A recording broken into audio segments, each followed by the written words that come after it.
जिस की online class में आपका हार्दिक स्वागत है। मैं सुप्तन सैनी पिछली क्लास में स्थिर विद्युत की बात की थी। स्थिर विद्युत होता क्या है, आवेश क्या होता है, आवेश की विमा क्या होती है, आवेश की मात्रा क्या होता है। स्थिर विद्युत क्या होता है, भौतिक जो किसी भी भौतिक विज्ञान की वह शाखा जिसमें स्थिर आवेशों का अध्ययन किया जाता है क्या कहलाता है, स्थिर विद्युत कहलाता है। स्थिर विद्युत कहलाता है। उसके बाद में हमने बात की थी आवेश की। आवेश क्या होता है, आवेश पदार्थ का वह गुण होता है जहां पर विद्युत तथा चुंबकीय जो प्रभाव को प्रदर्शित करता है वह आवेश कहलाता है। उसके बाद में आवेश की जो मात्रा की बात की थी वह इसकी विमा की बात की थी। आवेश में क्या होता है, एक पॉजिटिव अगर दो धनात्मक आवेश, पॉजिटिव अगर पॉजिटिव आवेश होगा, समान जो प्रकृति के आवेश होगा उनके मध्य तो क्या होगा, प्रतिकर्षण बल उत्पन्न होगा। क्या होगा, प्रतिकर्षण बल होगा। समान राशियों के मध्य कौन सा बल होगा, प्रतिकर्षण बल होगा। अगर एक पॉजिटिव आवेश है एक पॉजिटिव आवेश है तो उनके मध्य कौन सा आवेश होगा, प्रतिकर्षण बल उत्पन्न होगा। अगर एक प्लस एक माइनस हो तो इनके मध्य दो विपरीत कंडीशन है। यहाँ पर एक तो पॉजिटिव है एक नेगेटिव है, उनके आवेशों के मध्य कौन सा बल होगा, आकर्षण बल होगा।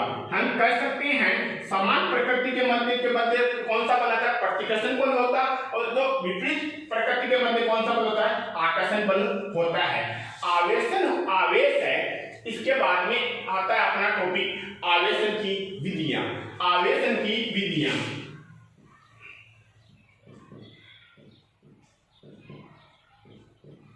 आवेशन की विधियां। आवेशन की जो विधियां होती है वो मुख्यतः तीन प्रकार की होती है। सबसे पहला होता है घर्षण द्वारा आवेशन,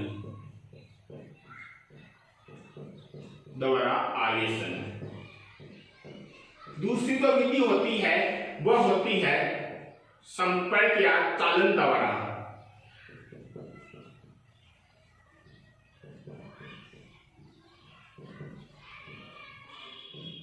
तीसरी जो विधि होती है वह होती है प्रेरण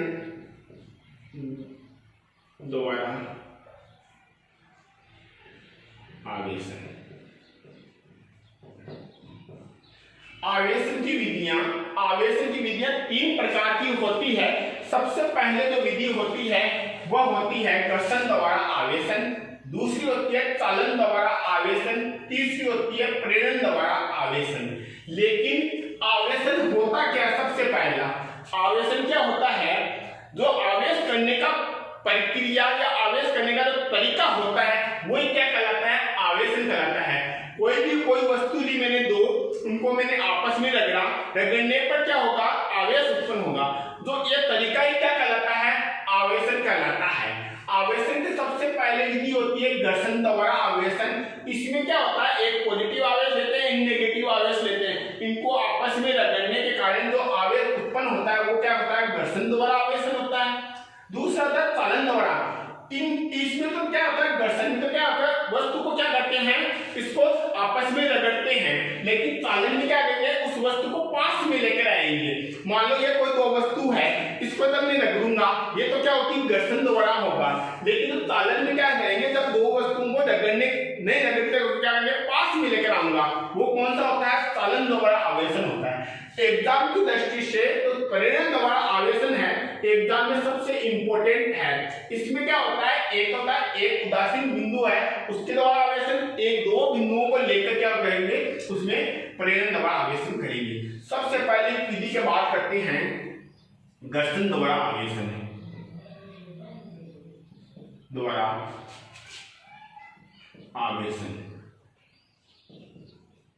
घर्षण द्वारा आवेशन में क्या करूंगा, मैं कांच की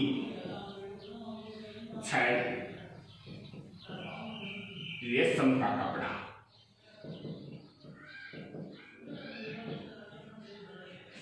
मैं क्या करूंगा, घर्षण द्वारा आवेश में क्या करूंगा, दो वस्तु लूंगा, ये तो ए है, ये क्या है, बी है। यहाँ पर ए है, ये बी है। इन दोनों वस्तुओं को मैं क्या करूंगा, आपस में रगड़ूंगा। रगड़ने के पश्चात मैं क्या करूंगा कि दोनों को रगड़ूंगा। मैं रगड़ूंगा तो यहाँ पर क्या होगा, ये आवेशन होगा और इलेक्ट्रॉन का क्या होगा, स्थानांतरण होगा। जहां पर इलेक्ट्रॉन का स्थानांतरण होगा, यहाँ पर मान लो ए है, ए इलेक्ट्रॉन किसको दिया, बी को दिया। ए में तो क्या आएगी, इलेक्ट्रॉन की कमी आएगी। क्या आएगी, इलेक्ट्रॉन की कमी आएगी। और मेरे पास इलेक्ट्रॉन किसको दिया, बी को दिया। यहाँ पर क्या आएगी, इलेक्ट्रॉन की वृद्धि आएगी। क्या आएगी, इलेक्ट्रॉन। मैंने क्या किया, दो कोई वस्तु लिया है ए व बी, ए व बी को क्या करो, आपस में मैंने रगड़ा। रगड़ने के पश्चात क्या किया मैंने कि ये दोनों वस्तुओं को आपस में रगड़ने का इलेक्ट्रॉन का स्थानांतरण हुआ। जहां पर इलेक्ट्रॉन की कमी आती है उसे तो कहते हैं धनात्मक आवेश। क्या कहते हैं, धनात्मक आवेश। इलेक्ट्रॉन की वृद्धि को क्या कहते हैं, ऋणात्मक आवेश। ऋणात्मक आवेश। इलेक्ट्रॉन की कमी को धनात्मक आवेश, इलेक्ट्रॉन की वृद्धि को ऋणात्मक आवेश कहते हैं। इसी प्रकार मैं अगर उदाहरण की बात करूं, कांच की छड़ को किससे पकड़ा मैंने, किससे रगड़ा, रेशम के कपड़े से रगड़ा। कांच की छड़ को रेशम के कपड़े से रगड़ूंगा मैं। रगड़ने के पश्चात कांच की छड़ क्या करेगी, आवेशित हो जाएगी। आवेशित होने के कारण यहाँ पर क्या, इलेक्ट्रॉन का स्थानांतरण होगा। कांच की छड़ में क्या आएगी, इलेक्ट्रॉन की कमी आएगी। इसलिए ये तो क्या है, धनावेश। रेशम का जो कपड़ा है इसमें क्या, इलेक्ट्रॉन की कमी आएगी। इसे हम कहते हैं घर्षण द्वारा आवेशन। इसमें क्या होता है, एक धनात्मक, ऋणात्मक। जब अंबर को ऊन से रगड़ूंगा, जब अंबर को मैं क्या करूंगा, ऊन से रगड़ूंगा, तो अंबर में तो क्या आएगा, इलेक्ट्रॉन की कमी आएगी। ये तो धनात्मक। जब ऊन में क्या है, इलेक्ट्रॉन की वृद्धि आएगी। ये क्या है, ऋणात्मक। इसी प्रकार कांच की छड़ किसको रगड़ूंगा मैं, रेशम का कपड़ा। रेशम का कपड़े से ये क्या होता है, दोनों वस्तुओं को आपस में रगड़ने के कारण जहां पर इलेक्ट्रॉन की कमी आएगी वो तो धनात्मक आवेश, जहां पर इलेक्ट्रॉन की वृद्धि होगी वो तो ऋणात्मक आवेश होगा। इनमें क्या होता है, आपस में रगड़ने पर जो विधि होती है वो कौन सी होती है, घर्षण द्वारा आवेशन। इन विधि में क्या होता है, दोनों वस्तुओं को आपस में रगड़ा जाता है, वो कौन सी है, घर्षण द्वारा आवेशन। जो दूसरी विधि होती है वो होती है चालन द्वारा आवेशन। द्वारा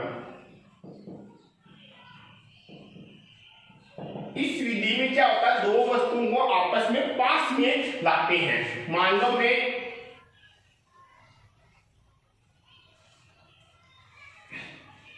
दो वस्तुएं ली हैं मैंने,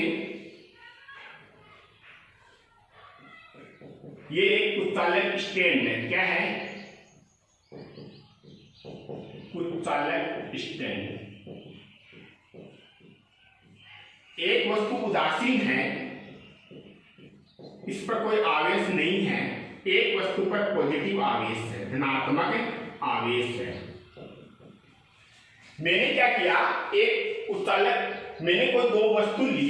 ये तो क्या है, ए है, ये क्या है, बी वस्तु है। इसको समझने का तरीका है, मैंने क्या किया, दो वस्तु ली गई है, एक तो ए है, एक बी है। इन दोनों वस्तुओं को धूल में रख दिया और कुचालक स्टैंड पे ऊपर मैंने रखा गया है। एक तो क्या है, उदासीन है, एक क्या है, आवेशित है। दूसरी वस्तु कौन सी है, आवेशित है। इन दोनों वस्तुओं को क्या करूंगा मैं, पास में लेकर आऊंगा। घर्षण में तो क्या करा मैंने, रगड़ा था, इसको क्या करूंगा मैं, पास में लेकर आऊंगा। जब मैं पास में लेकर आऊंगा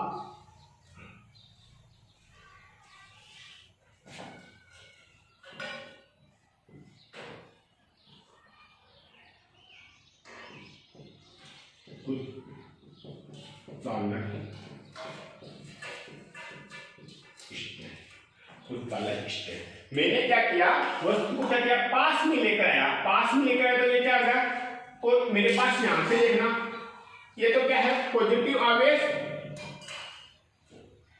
इसमें क्या हो जाएगा, तो पास में लेकर आऊंगा तो इसमें भी क्या आ जाएगा, पॉजिटिव आवेश आ जाएगा। क्या करूंगा मैं, चालन द्वारा आवेश में एक तो उदासीन है, एक आवेशित है। तब मैं इसको पास में लेकर आऊंगा। पास में लेकर आने से क्या होगा, दोनों जो मेरे पास जो वस्तु है उसमें क्या होगा, दोनों में उदासीन होगी। और यहाँ पर क्या होगा, इसलिए क्या होगा, चालन द्वारा आवेश। जब दो वस्तुओं को आपस में पास में लाते हैं तो उसमें जो दोनों वस्तुओं में क्या होगा, एक समान पॉजिटिव आवेश है। यहाँ पर क्या होगा, हम ऋणात्मक आवेश ले सकते हैं। यहाँ पर अगर मैं ऋणात्मक आवेश लूं, मान लो, तो मैं क्या करूंगा, जब इसके पास में लेकर आऊंगा तो दोनों वस्तुओं में क्या हो जाएगा,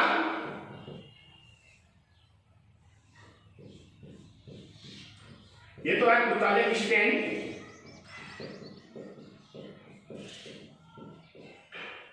तो इसमें भी क्या आ जाएगा, माइनस आ जाएगा। दोनों वस्तु को आपस में पास में लाकर दोनों में क्या हो जाएगा, नेगेटिव चार्ज आ जाएगा। तीसरी जो इंपॉर्टेंट विधि है वह अपनी विधि है परिणन द्वारा आवेशन। क्या है, परिणन द्वारा आवेशन।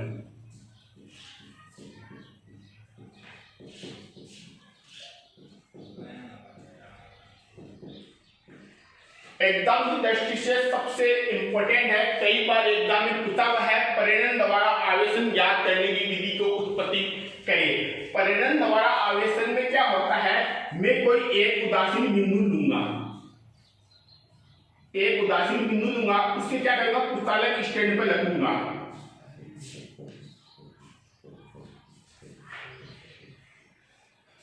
ये उदासीन है। परिणन द्वारा आवेश में मैंने क्या किया, एक उदासीन बिंदु से उसको क्या करूंगा, आवेशित करूंगा। किससे क्या करूंगा, एक उदासीन बिंदु से।